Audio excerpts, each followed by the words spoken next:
بسم اللہ الرحمن الرحیم۔ محترم حضرات، آج بروز اتوار 10 مئی 2020 جامع مسجد پیراگون سٹی میں آج جو نماز تراویح میں منزل پڑھی جائے گی وہ ہے 21واں پارہ۔ آج اللہ رب العالمین کی توفیق سے ہم 21واں پارہ تلاوت کریں گے، اس کا خلاصہ آپ سماعت فرما لیں۔ سورۃ عنکبوت چل رہی ہے 21ویں پارے کے شروع میں۔ اللہ فرماتا ہے کہ محبوب، جو ہم نے آپ کی طرف کتاب وحی کی ہے، آپ اس کو پڑھ کر لوگوں کو سنائیں اور نماز قائم کریں۔ بے شک نماز بے حیائی اور بری باتوں سے روکتی ہے۔ اللہ کا ذکر بہت بڑا ہے اور جو کچھ تم کر رہے ہو اللہ اس کو جانتا ہے۔ اللہ رب العالمین نے حضور علیہ الصلوۃ والتسلیمات سے یہ فرمایا کہ محبوب، آپ جو ہے وہ دائیں ہاتھ سے لکھنے والے نہیں ہیں۔ اگر آپ خود کوئی چیز لکھا کرتے دائیں ہاتھ سے تو پھر کفار اعتراض کرتے کہ قرآن انہوں نے خود بنا لیا ہے، لیکن آپ نے تو کبھی لکھا ہی نہیں، نہ ہی آپ کو لکھنے کی کبھی ضرورت پڑی ہے، تو پھر کفار کا یہ اعتراض کرنا کہ یہ قرآن انہوں نے خود بنا لیا ہے، یہ ان کی بہت بڑی بیوقوفی ہے۔ اللہ رب العالمین نے فرمایا کہ یہ دنیا جو ہے یہ کھیل اور تماشا ہے، اور جو آخرت کا گھر ہے وہ ہمیشہ رہنے والا ہے، اور کاش کہ لوگ اس حقیقت کو جانتے ہوتے، سمجھتے ہوتے۔ جو آدمی سورۃ عنکبوت کی آخری آیت، اللہ فرماتا ہے کہ جو ہمارے راستے میں جو آدمی انتہائی کوشش کرتا ہے، کسی بھی آدمی کی ویلفیئر کرنے کے لیے، کسی بھی کام کے لیے جو آدمی حد درجہ کوشش کرتا ہے، ہم اس کے لیے راستے جو ہے وہ کھول دیتے ہیں اور اس کے لیے آسانیاں پیدا کرتے چلے جاتے ہیں۔ سورۃ الروم مکی صورت ہے، اس میں اللہ رب العالمین نے ایک پیشین گوئی فرمائی ہے، وہ یہ ہے کہ جب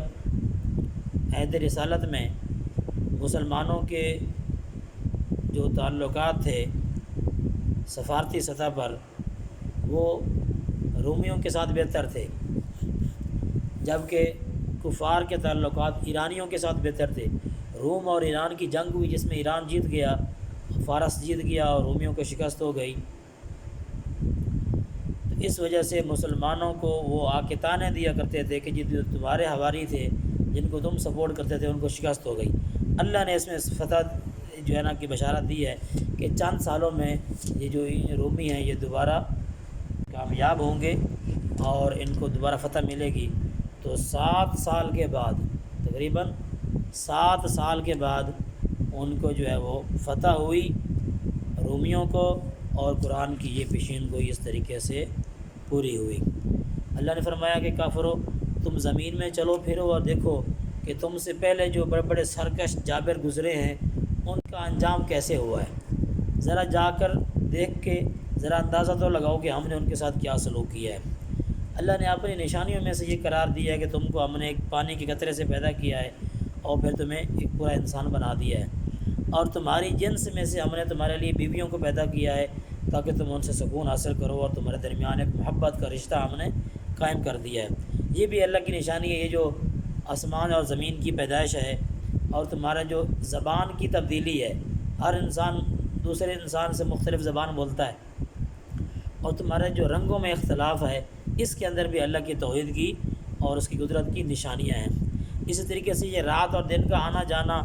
اور جو تم فضل تلاش کرتے ہو، جو روزیاں کماتے ہو، ہر بندہ کی اپنی مختلف فیلڈ ہے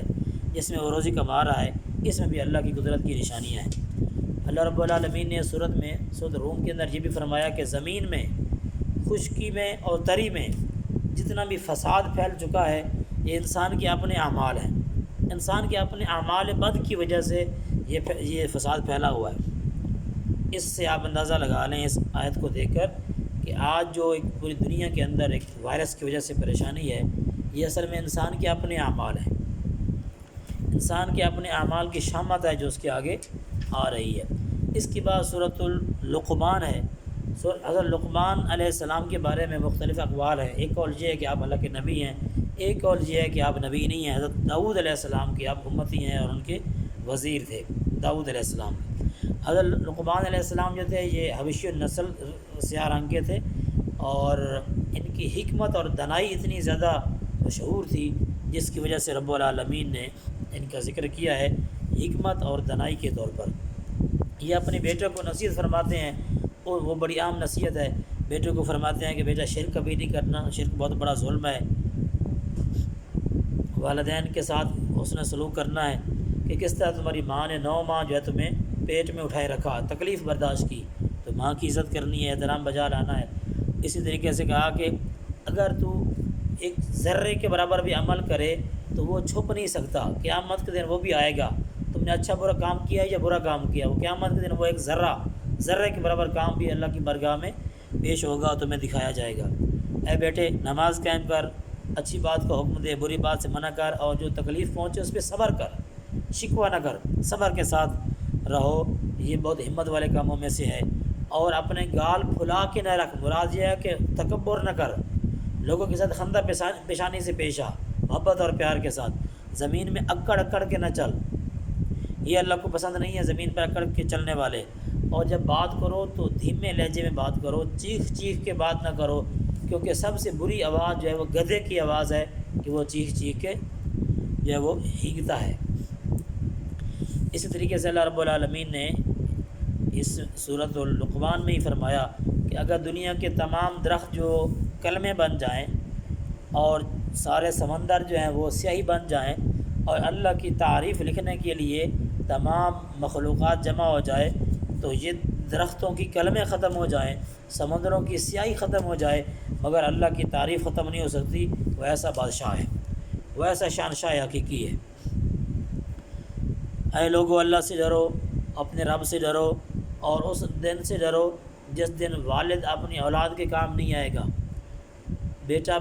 باپ کے کام نہیں آئے گا، ہر آدمی دوسرے سے بھاگ رہا ہوگا، نفسی نفسی کا عالم ہوگا۔ اس دن سے تم اللہ سے ڈر جاؤ، اور اس دن سے کے آنے سے پہلے اچھے اعمال کر لو۔ سورۃ السجدہ، اس میں اللہ رب العالمین نے فرمایا کہ اللہ ہی وہ ذات ہے جس نے آسمانوں کو اور زمین کو پیدا کیا، جو کچھ درمیان میں ہے، سب کو 6 دن میں پیدا کیا، اور اس کے بعد وہ عرش پر مستوی ہوا ہے۔ اور کاش آپ دیکھتے جب مجرم قیامت کے دن اپنے سر جھکائے کھڑے ہوں گے، اور وہ اجازت طلب کریں گے، منتیں کریں گے کہ باری تعالیٰ